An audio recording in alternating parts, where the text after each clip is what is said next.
Hello guys, how are you? I'm Hardeep Singh. Welcome back to your own YouTube channel. IELTS updates and recent exams. For more updates related to recent IELTS exam writing test topics, listening, reading, practice test, and speaking, you got guesswork.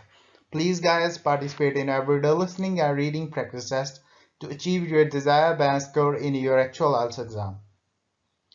Please hit the like and subscribe button. Press the bell icon for the upcoming notifications. Don't forget like, subscribe and share my YouTube channel and my Facebook page, IELTS updates and recent exams. Now turn to part 1. A woman wants to find out about a paragliding course. Listen to the conversation between the woman and the man and answer the questions. First, you have some time to look at questions 1 to 7.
Now we shall begin.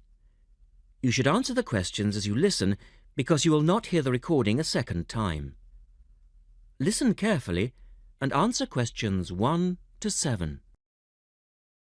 Hello, Paragliders Paradise. How can I help you? Oh, hi. I'm interested in doing a course in paragliding. Which course are you interested in? Well, I'm not sure. What's available? Well, we've got the introductory course which lasts for 2 days. Okay. Or there's the 4-day beginner's course, which is what most people do first. I'd tend to recommend that one. And there's also the elementary pilot course, which takes 5 to 6 days depending on conditions. We might try the beginner's course. What sort of prices are we looking at? The introductory is $190. The beginner's course, which is probably what you'd be looking at, is $320.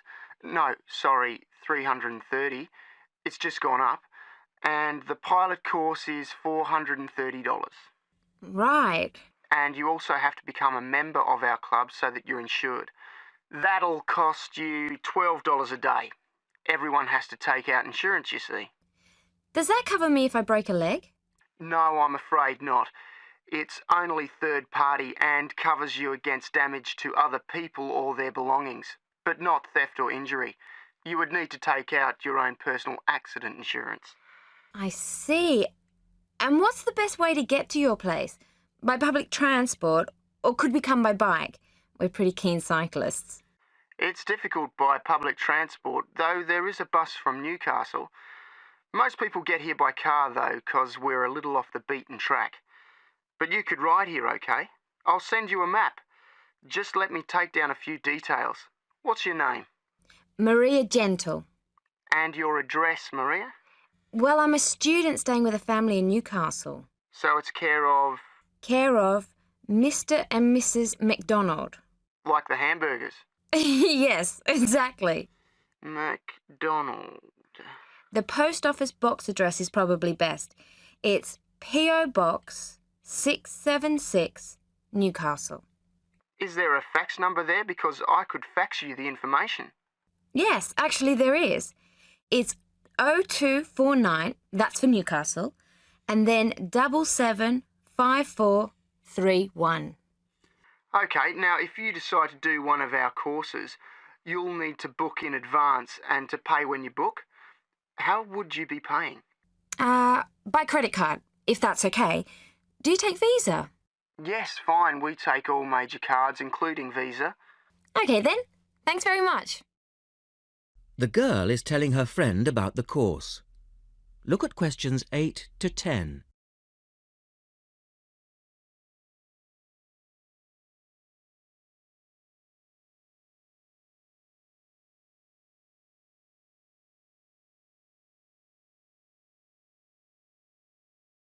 Now listen to their conversation and answer questions 8 to 10. Hi, Pauline. Hi, Maria. What's that you're reading? Just some information from a paragliding school. It looks really good fun. Do you fancy a go at paragliding? Sure. Do you have to buy lots of equipment and stuff? Not really. The school provides the equipment, but we'd have to take a few things along. Such as? Well, it says here, clothes, wear stout boots, so no sneakers or sandals, I suppose, and clothes suitable for an active day in the hills. Preferably a long-sleeve t-shirt. That's probably in case you land in the stinging nettles. It also says we should bring a packed lunch. We do not recommend soft drinks or flasks of coffee. Water is really the best thing to drink. We need to bring suntan lotion and something to protect your head from the sun. Okay, that sounds reasonable. And where would we stay? Well, look, they seem to operate a campsite too, because it says here that it's only $10 a day to pitch a tent. That'd be fine, wouldn't it? And that way would save quite a bit, because even a cheap hotel would cost money. Or perhaps we could stay in a bed and breakfast nearby. It gives a couple of names here we could ring. I think I might prefer that. Hotels and youth hostels would all be miles away from the farm, and I don't fancy a caravan. No, I agree. But let's take a tent and pray for good weather. Okay, let's do it. What about next weekend? No, I can't. I'm going on a geography field trip. And then it's the weekend before the exams, and I really do need to study. Okay then, let's make it the one after the exams. Fine, we'll need a break by then. Can you ring and let me know if you can find out some... That is the end of part 1. You now have 1 minute to check your answers to part 1.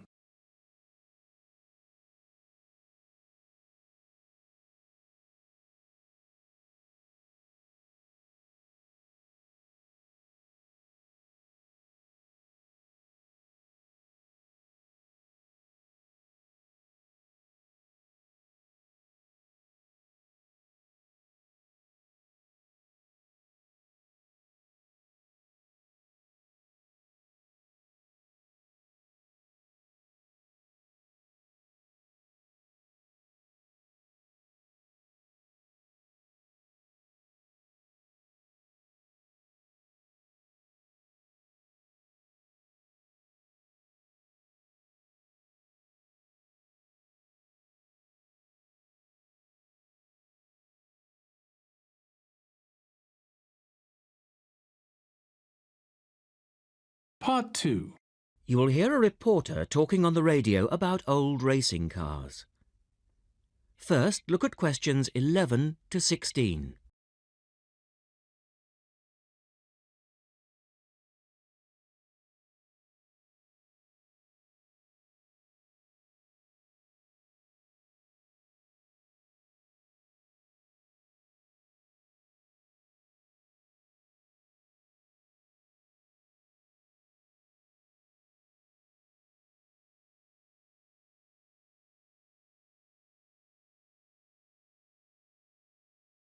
As you listen to the first part of the talk, answer questions 11 to 16. The Goodwood Museum is currently celebrating some of the most extravagant types of car design in its Festival of Speed. Here's our reporter, Vincent Freed, who's on site to tell us about some of the cars on display. Well, here I am, standing in front of one of the most prestigious cars ever built, the Duesenberg. A fantastically expensive, luxurious car built in the early part of the 20th century and bearing all the glamorous qualities of the Jazz Age. How many were there? Well, only 473 Duesenberg J-types were ever built, and the model here is one of the rarest.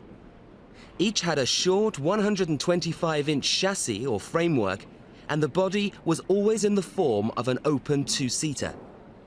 The technology behind the car's 6.9-litre engine was extraordinary. It featured capsules of mercury in the engines to absorb vibration and provide an incredibly smooth ride. In fact, these cars offered unparalleled performance. In an age when 160 kilometers per hour was considered very fast, the Duesenberg promised a top speed of 180 kilometers per hour and could do 140 kilometers per hour in second gear.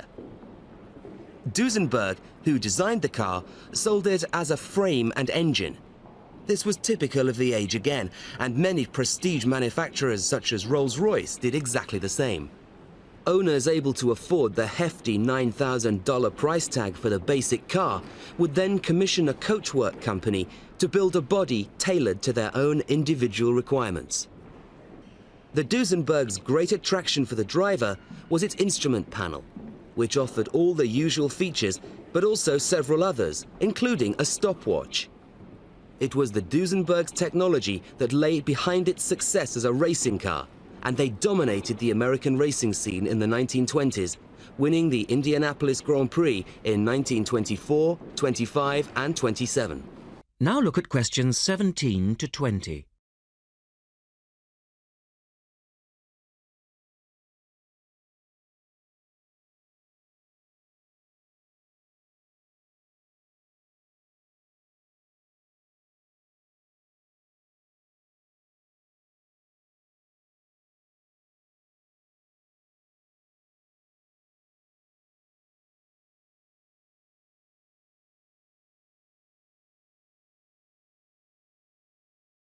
As the talk continues, answer questions 17 to 20.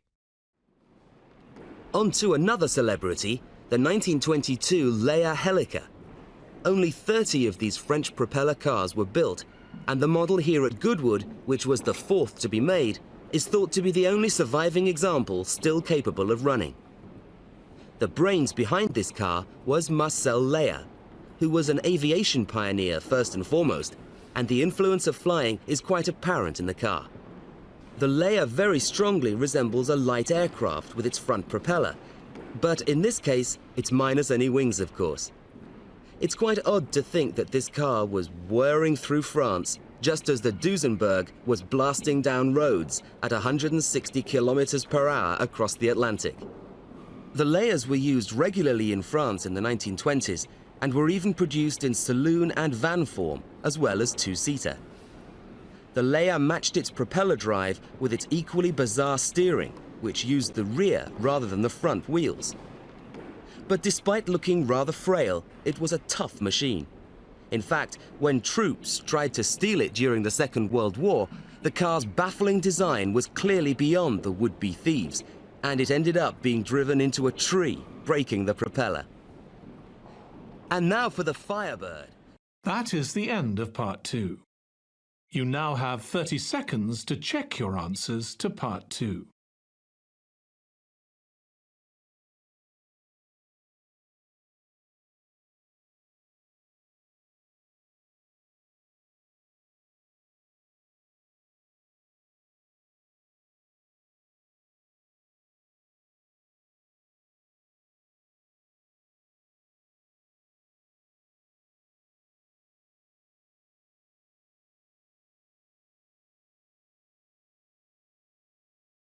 Part 3.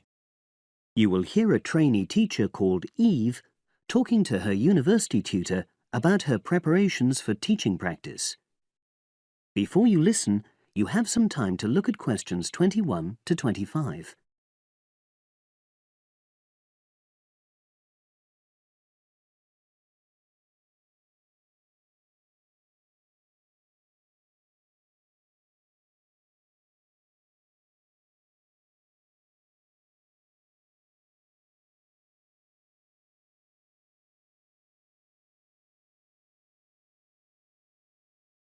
Now listen and answer questions 21 to 25. Hello, Eve. Come in and sit down. How's it going? Fine, thanks. I'm looking forward to my teaching practice next week. Good. Now, you've got two classes, haven't you? Year 3 and Year 6. Have you done your lesson plans? Well, I've decided to take the topic of renewable energy. I haven't done a lesson plan for Year 6 yet, but I thought I'd base their lesson on an example of very simple technology. So I've brought this diagram to show you. I got it from the internet. Let's see. A biogas plant. So this is equipment for producing fuel from organic waste. Yes. The smaller container on the left is where you put the waste you've collected.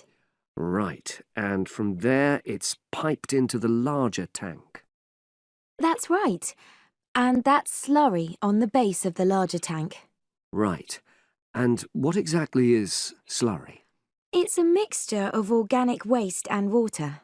So is that pipe at the bottom where the water comes in? Yes, it is. As the slurry mixture digests, it produces gas, and that rises to the top of the dome. Then, when it's needed, it can be piped off for use as fuel in homes or factories. It's very simple. I suppose there's some kind of safety valve to prevent pressure build-up? That's the overflow tank. That container on the right. As the slurry expands, some of it flows into that, and then once some of the gas has been piped off, the slurry level goes down again, and the overflow tank empties again. I see. Well, I think that's suitably simple for the age level it's for. I look forward to seeing the whole lesson plan. Thanks. And can I show you my idea for the Year 3 lesson? Of course. Let's look.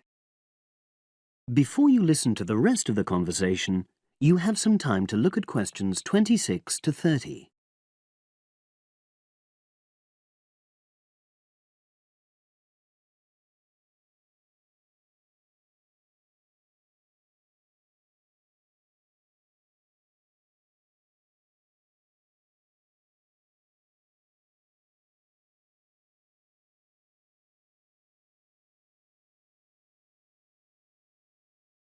Now listen and answer questions 26 to 30. I thought I'd introduce the topic by writing the word energy on the board and reinforcing the spelling and the pronunciation. Then I'll do a little mime, run on the spot or something, to convey the sense. I'd keep it brief at this stage. Yes, I will. Then I'll wipe the word off and write the question, where does energy come from? And see what the pupils come up with. Fine. I'd suggest that you just brainstorm at this stage and don't reject any of their suggestions. Yes, that's what I was going to do. Then I've produced a set of simple statements like, energy makes cars move along the road, and energy makes our bodies grow. There are 8 altogether. Are you going to give them out as a handout or write them up on the board? First, I'll put them up on the board, and then I'll read them out loud. And I'll get the pupils to copy them out in their notebooks. I'll also ask them to think up one more similar statement by themselves and add it to the list. Good idea. After that, I thought I'd vary things a bit by sticking some pictures up of things like the sun and plants and food and petrol and a running child. And I'll get the pupils to work out what order the pictures should come in terms of the energy chain. I think that's a very good idea. You could move the pictures around as the pupils give you directions. Yes, I think they'd enjoy that. And to finish off, I've made a gap fill exercise to give out. They'll be doing that individually, and while they're writing, I'll walk round and check their work. Good. And have you worked out the timing of all that? It'll probably take you right through to the end of the lesson. That is the end of part 3. You now have 30 seconds to check your answers to part 3.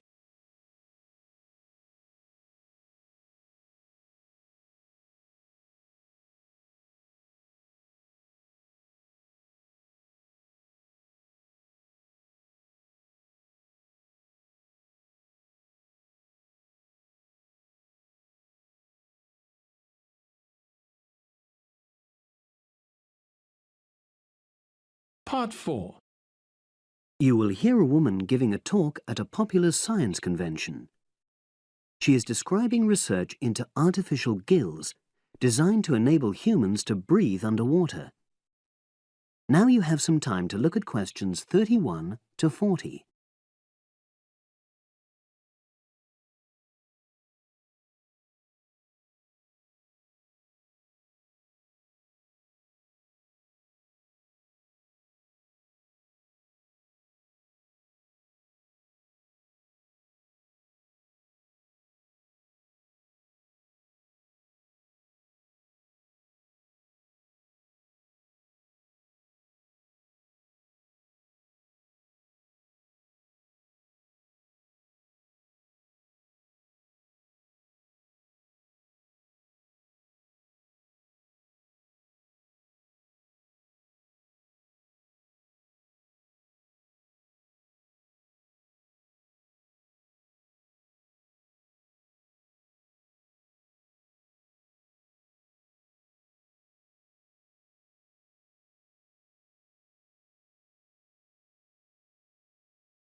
Now listen and answer questions 31 to 40. In my talk today, I'll be exploring the idea of artificial gills. I'll start by introducing the concept, giving some background and so forth, and then I'll go on to explain the technological applications, including a short, very simple experiment I conducted. Starting with the background. As everyone knows, all living creatures need oxygen to live. Mammals take in oxygen from the atmosphere by using their lungs, and fishes take oxygen from water by means of their gills, which of course in most fishes are located either side of their head. But human beings have always dreamt of being able to swim underwater like the fishes, breathing without the help of oxygen tanks. Don't know whether any of you have done any scuba diving, but it's a real pain having to use all that equipment. You need special training, and it's generally agreed that tanks are too heavy and big to enable most people to move and work comfortably underwater. So scientists are trying a different tack. Rather than humans carrying an oxygen supply as they go underwater, wouldn't it be possible to extract oxygen in situ? That is, directly from the water while swimming. In the 1960s, the famous underwater explorer Jacques Cousteau, for example, predicted that one day surgery could be used to equip humans with gills. He believed our lungs could be bypassed and we would learn to live underwater just as naturally as we live on land. But of course, most of us would prefer not to go to such extremes. I've been looking at some fairly simple technologies developed to extract oxygen from water, ways to produce a simple, practical artificial gill, enabling humans to live and breathe in water without harm. Now, how scientists and inventors went about this was to look at the way different animals handled this. Fairly obviously, they looked at the way fishes breathe, but also how they move down and float up to the surface using inflatable sacs called swim bladders. Scientists also looked at animals without gills, which use bubbles of air underwater, notably beetles. These insects contrive to stay underwater for long periods by breathing from this bubble which they hold under their wing cases.